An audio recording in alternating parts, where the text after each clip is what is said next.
Hey, welcome back to the Newbie Gains podcast. I'm with a very special guest. Her name is Heather from the Dream Team Academy. She has lost a total of 15 pounds since the start of the year, but up almost 25 pounds since she started with us.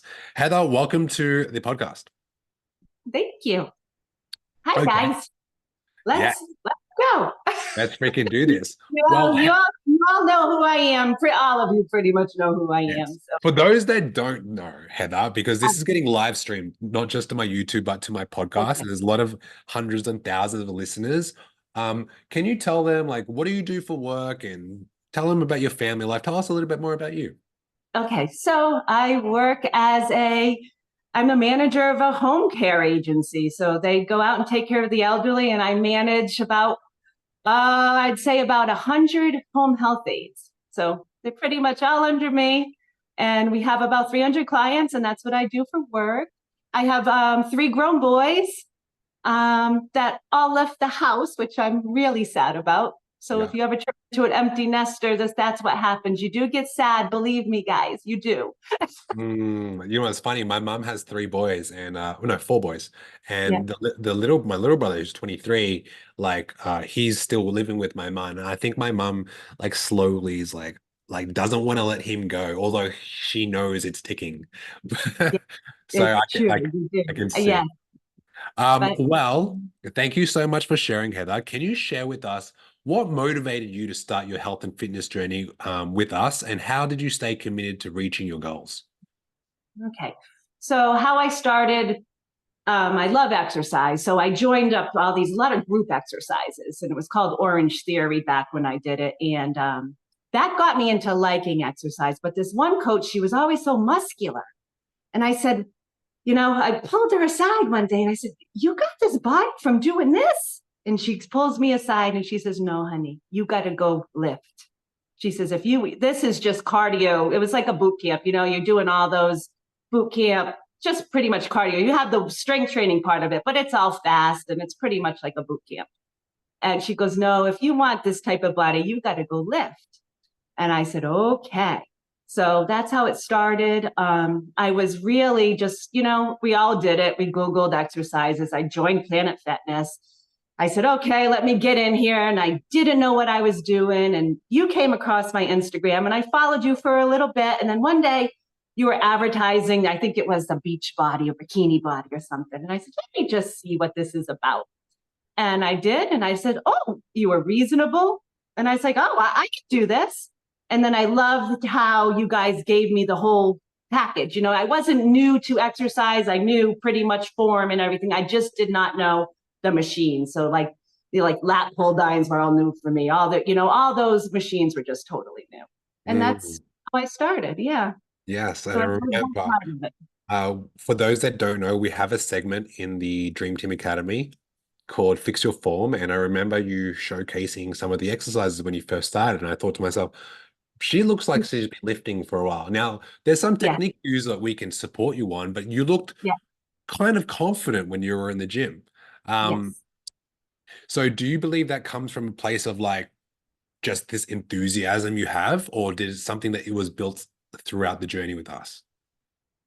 Um, I went in there, of course, when you reach my age, nothing starts to bother you anymore. You just go in and you do it. You're not shy. I'm not that type of girl. I I just go in and do it. I just walk right in there. Those men don't intimidate me. I grab the weights, I say, "Let's go," and we just do it. So I find it that's funny me. because But I find this hilarious because I interviewed Liana last week and I'm now interviewing both of you. And you guys have very similar vibes. Like you're in your 50s, you don't care, you look freaking fabulous. The energy is so uplifting. And I love it, to be honest. It's amazing. Losing 23 pounds is a significant achievement, Heather. Okay. Now, what were some of the biggest challenges you faced along the way from oh, losing the 23 pounds? gosh, there's so many. Like, back in December, I really got stuck in a rut. I think it was like right around the holidays. My weight started creeping back up. My clothes were getting tighter. I was still going to the gym, but everyone knows, you can't outwork out a bad diet. You just can't. You're not going to see it. You just can't do it. So I messaged you and I told you, I was in a rut and you said, "Hey, hold everyone accountable. Tell them how you're feeling." And I did that. Um, and I've been going strong ever since. That just got me back into it. But you can't, you got to stop lying. I was lying to myself. Let's I was pull, a Sunday, yeah, let's I pull was a back the curtains a Sunday bit. Thursday type of girl. Yeah. And I was lying to myself. You have to track the weekends. You have to track the bite, that cookie you grabbed out of the pantry, that counts. You have to just stop lying to yourself, plain and simple. That's what I had to do. I remember in December you were going through a bit of a hump, right? And everyone in a fitness journey, whether you're on 6 months or 12 months or beyond, you will go Yeah. through these stages. So let's get into the specifics. I think it was mid-December, Christmas was coming up, and you Mm-hmm. were kind of letting the fitness journey was getting away from you. You weren't sure what was going on. Um, can you tell everyone how you were feeling during that time? Oh, just like going back to your old habits. I mean, I was just going back to my old habits. Exercise was always my good habit. So that I constantly do. I can say I always went to the gym, but it was just like coming home and, cooking dinner and not weighing your portions, just overeating. I mean, plain and simple, I was just overeating my portions. I mean, that's pretty much it. Mm, Um, the binging, I had to dig down deep into my emotions. That's what I had to do. I had to figure out why I'm going to food, what is going on with me. And I've been digging down deep and I'm really starting to learn myself a lot now. mm. I know a lot of it has to do with sleep. I don't sleep well. As a lot of you all may know, I'm hitting menopause. My hormones are all over the place. I'm not sleeping. But I know that causes me to crave a lot, has me craving sugar. And that I have to fight. And I just have to tell myself, you're tired. That's your problem. You're tired. You're not hungry. You're tired. And like you Mm. said, eating is an emotion. So no matter what it is, eating is an emotion, and I'm digging down deep and I'm figuring out what triggers me and how to combat it. I do a lot of pausing. I stop and think before I go. I do the pause. You know what's funny? You mentioned something that's very important for people to understand. All food choices are emotional. I remember when I did my first nutrition course back in 2010, I was thinking, I'm going to learn the ABCs to diet, protein, carbs, and fats. I walk into the 3-day course and I thought, okay, ready to learn. And the Yeah. first thing this guy told me, he was a PhD nutrition professor, did a lot of studies in the 90s. He said to me, guys, the first chapter of this nutrition course is called the Big Hairy Bag of Chemical Soup. Your metabolism, guys, is the governing body to help you burn fat. However, the biggest kryptonite to all of that is your emotional choices when it comes to food. And I just thought, okay, well, what does that have to do anything with biology or chemistry or food or any of it? And none of it really like stuck to me until he stopped talking about nutrition, and food choices. And I thought, whoa, all choices are emotional. Why is it that all my clients that are not losing weight, they know what to do, but they're not doing it? It's because frustration, boredom, all of that Yes. comes into play. So can you tell everyone the difficulty that you had struggling between diet and exercise? Some people think, is it training more? Is it eating less? These are common misconceptions, right? Can you talk about your approach to nutrition and how it contributed to your success? Yeah. So after starting in December, I really started tracking everything. I mean, I was just really seeing what I was doing. And I had no choice because I said, you're either going to do this, Heather, or you're not. So make up your mind. And I said, we're doing this. So I just really had to dig down deep. I was, boredom. Boredom is one of my biggest things, and now I'm just finding other things to do, keep myself busy. I'm doing a lot of meal prepping now. Before, like I would never really meal prep too much. Now, I cook and I get it all prepared and I do it the night before. I do everything the night before because I cook every night. So that's just me though. But I'm really just figuring myself out. It's hard to tell everybody like you have to figure yourself out because I used to say, "What do you mean? I'm trying. I know what I'm supposed to do."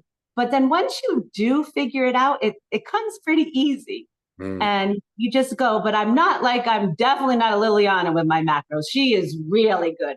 Me, I do my breakfast, lunch. I put in my dinner, and I treat the DTA like a slot machine. I'll put it in the Fitbit app, and then I run over and I'll wait. And then I pray for the yellow bars when it comes up, and I say, yes, I won tonight. And that's my win. Yeah, I knew very early on working with you that this wasn't going to be like a one size fits you. This is going to be a lifestyle thing. We weren't going to get rid of your fun weekends. We weren't going to get rid of your socializing. We weren't going to get rid of your spontaneity. Yeah. So when did you like start, what's the word I'm looking for? Start having more clarity of it doesn't have to be one or the other. And what I mean by that is like, it's not like you're on a strict diet for the rest of your life. It's not like you have to train 7 times a week. When did you start realizing that you could balance both the social side of life and God, probably in the eating? last month. Okay. Took me that long. About the last month I did, Okay. and now I'm figuring out, it's like, okay, you're like you said, eat your low calories because you're going to do it. And I know on Fridays and Saturdays, I'm going to do it. That's my husband's days to cook. My husband doesn't cook. He takes me out. So that's what we do. And I just have to incorporate it now. And now I just like mark it off. I put down, I know I'm going to have a few drinks and I'm not going to lie. And I throw it in there. And sometimes I even put an extra because I know myself too well. And just like that. But I'm incorporating it and it's working. I mean, it's the first time. Normally, the weekends, on Monday, I get on and the scale's back up. The scale's staying the same now over the weekends. And I'm just so happy. Yeah, I can see that. I can see with the numbers lately as well. Yeah, Yeah. and it all started from that December conversation. You know, what was really cool too. I remember like you were really consistent. I think like at the end of January, you said to me, look, I just want to tell you, like my husband's taking me out and we're going Yep. for dinner and just I'm a bit anxious. You know, Yeah. I've been doing really well. And we had this conversation. Um, Yeah. did that You said conversation enjoy help? it. Do And it. then, Enjoy yeah. it. Okay. Basically, what I did is like just enjoy it because I know you were putting in the work, and this is going to be a lifestyle change. Now, as someone who's in their 50s, and you know, we always like to say age is just a number. I do believe there's two ages. There's a biological age, which is shown on our birth certificate, and there's a metabolic age, which is Yeah. shown on how we show up every day energetically and youthfully. So Yeah. if someone's out there who's like in their 20s or 30s that feel like they're in their 60s, um, I think you're the right person to speak to because you have so much energy. You can tell, for those that don't know, she's in our community challenge every single month and she's often leading the team. So you're proving that age is definitely just a number when it comes to achieving a fitness goal. So what advice do you have for others in your age group who may feel discouraged or hesitant to start their own journey?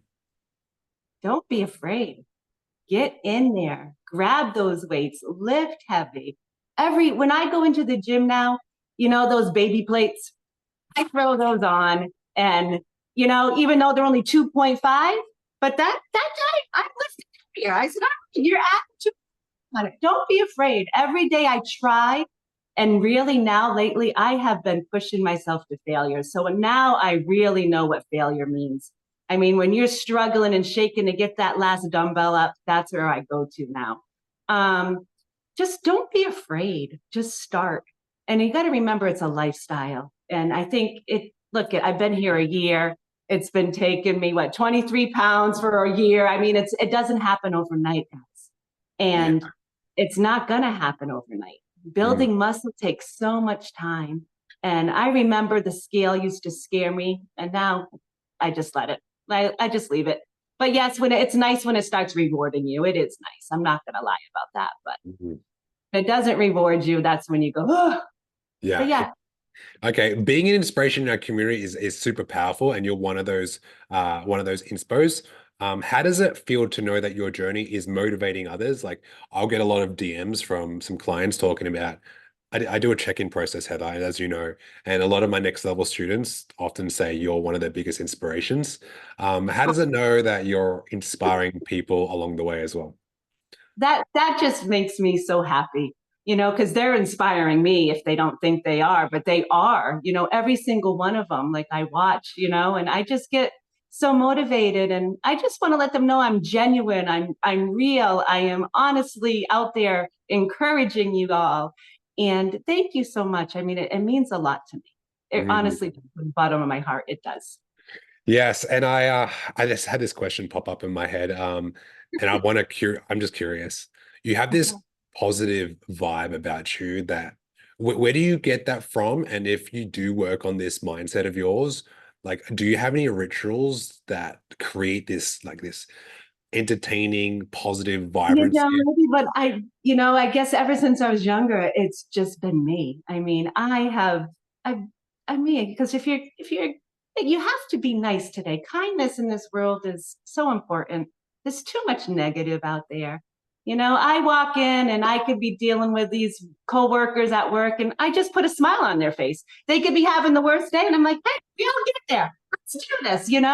And then they're like, Heather, how can you do this? How can you just get off the phone with someone who's yelling at you and then smile about it? I said, because what am I supposed to do? There's nothing I can do. So you just got to let it go. Right. And that's my attitude is just let everything go, guys. Just let it go and just do you. That's it. Be you. You, I love that. Okay. Now lastly, could you tell us about how being part of the DTA has impacted your journey for those that don't know about the Dream Team Academy? And what Wow. message would you like to share with others who are considering joining the program? Oh, this is the best community ever. I never once in a million, I am not, I'm in my 50s. I'm not a social media girl. I never once before, I never even posted before. And it's so funny. I can remember way back and asking Joe, how do you do this post? And how do you do this angle? And she was telling me to buy the tripod, and I did. And I was just like playing around. Just just have fun with it. I mean, I think that's what I'm doing is I am just having fun with the DTA. This group is so much fun right now. I mean, I am laughing with them, we giggle with them, we throw jokes. It's just have fun with fitness. Make it fun. Because if you make it fun, you're only gonna go up. If you Yeah, make it like it's the most miserable thing in the world, you're not gonna do it. that's So just stay positive. That's all. I mean, I remember I can't remember which community challenge it was, but I said to Sarah, I'm like, why is everyone doing cartwheels in our community? Like, what's happening? oh, Like, I'm like, is this Joe? And I'm like, no, I think it's Heather. And I looked around, like, you used to do a cartwheel, Leanne did a cartwheel. All these people started doing. I'm like, it's cartwheel fest, like Mexican wave in our community. And it was so silly that one. It was I saw on I think it was Instagram. They were doing wall climbs, and I'm like, I bet you I can do this. And you know me, I'm always in my office. Let me try something. I get out of my chair, and I actually stumbled, but everyone laughed, and then we all started, and then we start the handstands, and then Joe's putting. I'm like, wow, I can actually do this stuff. At 50, I could do cartwheels. I was like, I would never in a million years think I could do that. So That's that's BTA. Yes. And well, that's all these young kids. That's why I say you're 50 guys. The young kids got to keep up with me. I love this so much. I don't want to get up. You have like 30 people in the comment section giving you lots of love Um, and support right now. I can't wait for you to go but read I that love them. and Oh, appreciate I it. love them all. I do. I love every single one of them. It's my new family. That's how I describe it now, my new family. I love it. And you and Joe are just amazing. I'm telling you, I just love you guys to death. So, Yeah, yeah. yeah. I appreciate that. What's next for Heather? Like 2024 is here now. Like, what's your next fitness You're goal? gonna crush it this year. This year's my year. You're gonna see muscles pop out of this girl this year. That's what you're gonna see. I'm Oh, determined. I love it. I am determined. And now that I'm in this new gym, and it's true what you guys said, when you see people really working out hard, Yeah. you put yourself. Mm. I'm watching all these bodybuilders now, and I'm going, whoa, whoa, whoa. I'm getting a little nervous, but I get right in there with them. They don't say anything. They just Yeah. look at me. I even nodded because I grabbed the heavy weight. I said, yep. I was doing my sumo squats, and I grabbed the 90 pounds, and I was doing my sumo squats with a 90-pound dumbbell, and the guy just nodded at me. I said, yeah, Yeah. You get that guy nod, like respect. this You know guy. what's funny? I had someone join today. She is, I think, 57, and I was telling her about you, and I was telling her about some of the other clients, and She's like, oh, I'm the oldest one here. Like, I'm not gonna feel too. I'm like, you need to watch this. And if you're watching this, Cassandra, like this is for you. This is what could possibly happen. You're gonna have great positive energy, like Heather and Liliana and Sarah, like lead the way, so to say. And what my point You just was, feel amazing. my point I is like, feel better now than I did when I was in my 30s. I'm not gonna lie to yeah. you. Well, Yeah, I can see it. Like when you're in the gym and you're lifting weights and you're doing squats or deadlifts or any of the big compound moves that we give you, you take ownership and you own the rack. Like I did a seminar 2 years ago in Australia, and it was called Mastering the Squat Rack. And yes, some people get very intimidated by the squat rack because it's like, oh, I need to be fit and bootylicious and I need to look a certain way and be 24 to be in that yeah. squat rack and own it. Not with you. Like when you're in there, that's your room. That's your house. That's my time. It's me and the weights, and that's what I just say. Let's do this. And then Yeah. I force myself. I try to be as strong as I can. There's sometimes I grab it and say, "Oh, Heather, you're not that strong yet. Put it back." I was doing my hip thrust, and I'm like, "Oh, Joe did 3 plates." I said, I'm gonna try 3. Yeah. I did get up twice, though. I did. Yeah, it guys, and for those that look at Joe or anyone that's lifting really heavy, just realize this. It's not about how much you lift comparison to others. It's about how much you lift comparison to where you were before. And if Mhm. you're stronger than you where you were last week or last year or in your 20s or 30s, like your body's going to pay you back for a tenfold. Maybe not today, but when you're 70 or 80 and you're still going for light runs and people are looking at you and your grandchildren are looking at you thinking, I want to keep on my grandmom, I want to keep on my great granddad. It's because you put in the work. And And you that's why I'm doing it. Because I know one day my kids, I hope my boys have grandkids, and I want to be able to run with them, play with them, get on the floor with them, crawl around with them. I don't want to be this old lady. Absolutely not. No, no, no. On that note, Heather, I super appreciate you. This is not going to be the last time I do this with you. When the muscles are all popping more than they are already now, I'm going to get you Yeah, back in here and we're going to share another fat loss training with you. Okay. that sounds wonderful. Good night, team. All Let's right, guys. crush this. Let's finish March Madness, guys. Let's go. Let's freaking go. All right. That's it from the welcome. That's it from the Newbie Gains podcast. We'll speak to you the next episode. Peace. Good night.